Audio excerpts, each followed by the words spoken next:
Good evening guys. आप देख रहे हैं मेडिकल लेवल चैनल और इस चैनल पे हम डिफरेंट टॉपिक्स के बारे में बात करते हैं, उनको ब्रीफली जानते हैं। जो आज का टॉपिक है वो है United Nations and its parts. Guys, कहीं ना कहीं हम यूनाइटेड नेशंस को लेके बहुत ज़्यादा क्यूरियस रहते हैं कि यूनाइटेड नेशंस क्या है, ये कैसे बनी, यूएन सिक्योरिटी काउंसिल क्या है, ये फिर यूएन जनरल असेंबली क्या है। आज हम जानते हैं कि यूनाइटेड नेशंस क्या है, उसके पार्ट्स क्या क्या हैं, उसके ऑर्गन्स क्या क्या हैं और उनके बारे में भी हम जानेंगे। स्टार्ट करते हैं। जो यूनाइटेड नेशंस है वो एक इंटर गवर्नमेंटल ऑर्गेनाइजेशन है जो कि international peace and security maintain करने के लिए, कंट्रीज़ के बीच में फ्रेंडली रिलेशन डेवलप करने के लिए या फिर इंटरनेशनल कॉपरेशन अचीव करने के लिए बनाई गई थी। इसका यही काम है कि अगर पूरे वर्ल्ड में या कुछ कंट्रीज के बीच में कुछ भी इशू है उसको रिजॉल्व करना और पीस एंड सिक्योरिटी को डेवलप करना।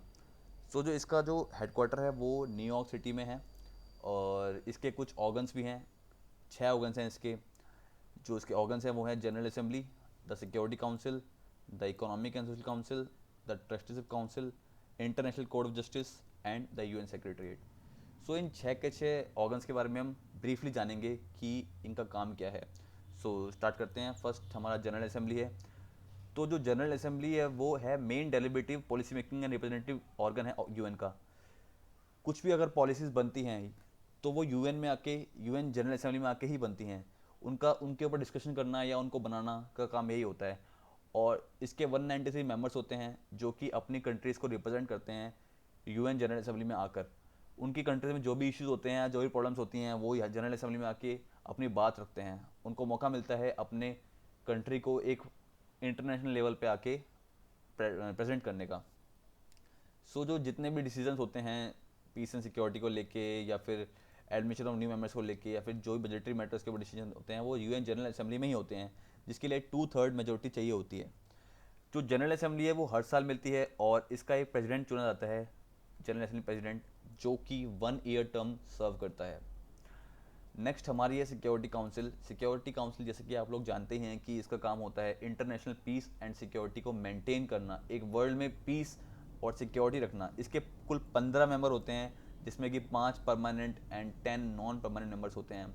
गाइस, आपके लिए क्वेश्चन है मेरे लिए, मेरी तरफ से, कि इन 5 परमानेंट और 10 नॉन परमानेंट मेंबर्स को आपको सर्च करना है, इसके बारे में जानना है कि कौन परमानेंट मेंबर्स हैं और कौन नॉन परमानेंट मेंबर्स हैं। सिक्योरिटी काउंसिल में हर मेंबर का अपना एक वोट होता है और इसका यही काम होता है कि पूरे वर्ल्ड में पीस एंड सिक्योरिटी मेंटेन करना। जो सिक्योरिटी काउंसिल की प्रेसिडेंसी होती है वो 1 साल की नहीं होती बल्कि 1 मंथ की होती है, जो कि हर महीने चेंज होती है और हर मेंबर को उसकी प्रेसिडेंसी मिलती रहती है।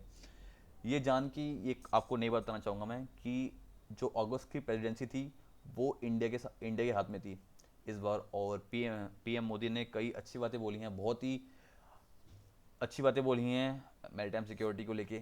अगर आपको जानना है मैरीटाइम सिक्योरिटी के बारे में या फिर इंडिया ने अपना क्या पक्ष रखा है मैरीटाइम सिक्योरिटी के बारे में, उसका क्या पक्ष है, प्लीज़ मेरे को आप कमेंट बिलो करना और बताना कि आपको जानना है इसके बारे में। मैं एक और वीडियो बना दूंगा मैरीटाइम सिक्योरिटी को लेके। जो हमारा नेक्स्ट है वो है इकोनॉमिक एंड सोशल काउंसिल।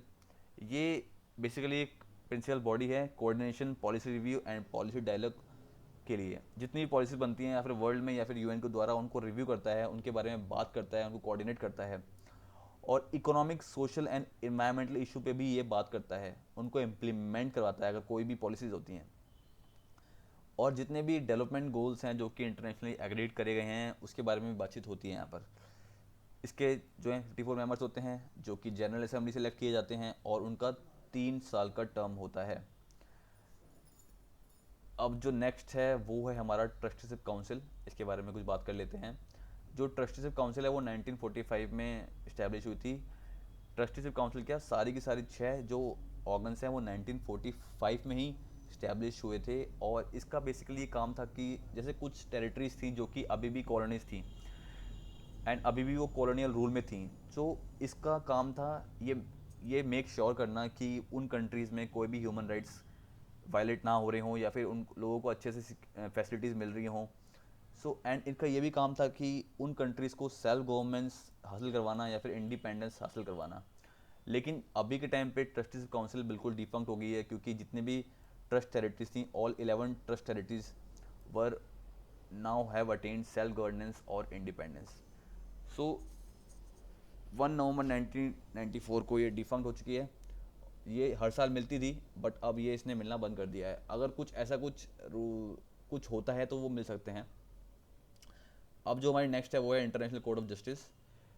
जैसे कि आप लोग जानते हैं कि इंटरनेशनल कोर्ट ऑफ जस्टिस एक प्रिंसिपल जुडिशल ऑर्गन है यूनाइटेड नेशन का। कुछ भी अगर किन्हीं दो देशों के बीच में या फिर किन्हीं भी कंट्रीज के बीच में कोई भी इशू होता है तो उसको रिजॉल्व करने के लिए international court of justice help करता है।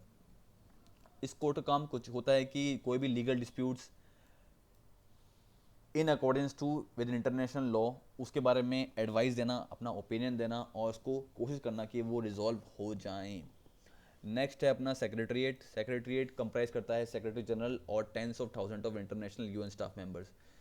जो यूएन है वो सिर्फ इसका काम पीस एंड सिक्योरिटी मेंटेन करना ही नहीं है, ये कई सारे और भी काम कर रहा है। जैसे कि ये पॉवर्टी रिड्यूस करने के लिए बहुत सारे काम करना है। इसकी खुद की पीस कीपिंग फोर्सेस भी हैं जो कि पूरे वर्ल्ड में काम कर रही हैं। सो उसके लिए कुछ कई लोग हैं, tens of thousands of staff members हैं जो कि काम कर रहे हैं, और यूएन सेक्रेटरीट उसी को कंप्राइज करता है।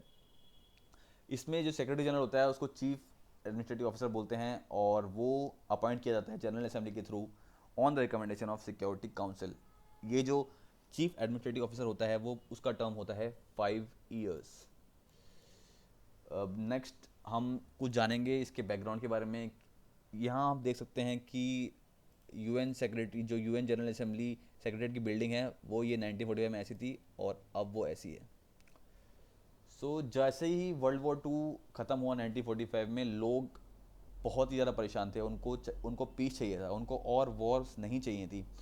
कुछ 50 कंट्री मिली यूनाइटेड नेशंस कॉन्फ्रेंस में सैन फ्रांसिस्को के अंदर, और उन्होंने एक यूएन चार्टर जारी किया जिसके थ्रू उन्होंने यूनाइटेड नेशंस को इस्टेब्लिश किया। और अब 75 ईयर्स हो चुके हैं यूनाइटेड नेशंस को बने हो, और वो अभी भी इंटरनेशनल पीस एंड सिक्योरिटी को मेंटेन कर रहा है, ह्यूमैनिटेरियन असिस्टेंस दे रहा है, ह्यूमन राइट्स को प्रोटेक्ट कर रहा है, और इंटरनेशनल लॉ को अभी तक अपहोल्ड कर रहा है। तो कहीं ना कहीं हम देख सकते हैं कि यूनाइटेड नेशन है वो कहीं ना कहीं सक्सेसफुल हुआ है। और यूनाइटेड नेशंस ने कुछ और भी काम किए हैं, जैसे कि इसने सस्टेनेबल डेवलपमेंट गोल सेट किए हैं 2030 के लिए, जिनको पूरी कोशिश कर रहा है कि वो जारी हों, वो गोल्स पूरे हों ताकि सस्टेनेबल फ्यूचर अचीव हो।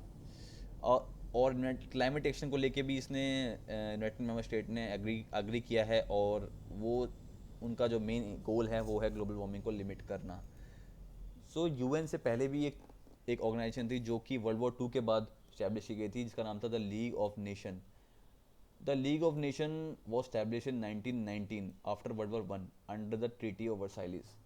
तो जब वर्ल्ड वॉर 1 एंड हुई तो सेम यही हुआ था कि लोगों को पीस चाहिए था, और एक ट्रीटी ऑफ वर्साइली साइन की गई जिसके अंडर लीग ऑफ नेशन को स्टैब्लिश किया गया ताकि हम internationally peace and security promote कर सकें।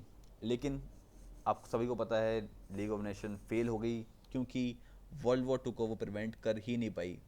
वर्ल्ड वॉर 2 हुआ उसके बाद ही तो यूएन इस्टेब्लिश हुआ। 1946 में जितने भी एसेट्स थे लीग ऑफ नेशन के, वो सारे एसेट्स इन्होंने यूएन सेक्रेटरीट को दे दिए, और इसकी जितने भी लाइब्रेरी और आर्चिव्स थी वो सारा का सारा इन्होंने यूएन सेक्रेटरीट को दे दिया। कुछ पॉइंट्स है जो हमें याद रखने की ज़रूरत है, जैसे कि लीग ऑफ नेशन फेल हो गया क्योंकि world war 2 happen, and Germany also broke out from treaty of Versailles after 10-15 years. The league of nations के 10-15 साल ही बाद ही जर्मनी ने उसे ब्रोक आउट कर लिया था, और लीग ऑफ नेशन कहीं ना कहीं फेल होनी स्टार्ट हो गई थी। जापान ने भी मंचूरिया में इन्वेट कर दिया, जो कि साइन था लीग ऑफ नेशन का फेल होने का। कुछ एम्स की बात कर लेते हैं। लीग ऑफ नेशन के क्या एम्स थे। इसका जो फर्स्ट एम था वो था cooperation between the countries, country के बीच में कॉपरेशन हासिल करना, सिक्योरिटी को इस्टेब्लिश करना, डिसआर्मामेंट करना। डिसआर्मामेंट क्या होता है कि वेपन्स का यूज़ कम से कम हो, ये कोशिश कर इसका एम था कि जितने वेपन्स यूज़ हो रहे हैं वर्ल्ड में वो कम हो। नेक्स्ट है to improve social conditions and control disease across the world, and to enforce treaty of Versailles foundation for WHO। League of nation ही फाउंडेशन थी वर्ल्ड हेल्थ ऑर्गेनाइजेशन की, और इसी ने इंटरनेशनल लेबर ऑर्गेनाइजेशन को भी क्रिएट किया। लेकिन कहीं ना कहीं जो लीग ऑफ नेशन है वो फेल हो गई, और इसी की वजह से यूनाइटेड नेशंस को इस्टेब्लिश होना पड़ा। गाइज आई होप आपको टॉपिक पसंद आया हो, मेरा समझाना भी पसंद आया हो। अगर आपको और भी टॉपिक्स के बारे में जानना है तो प्लीज़ कमेंट डाउन करें कि इस टॉपिक के बारे में हमें जानना है, सो मैं उस टॉपिक के ऊपर वीडियो बनाऊंगा। Thank you guys.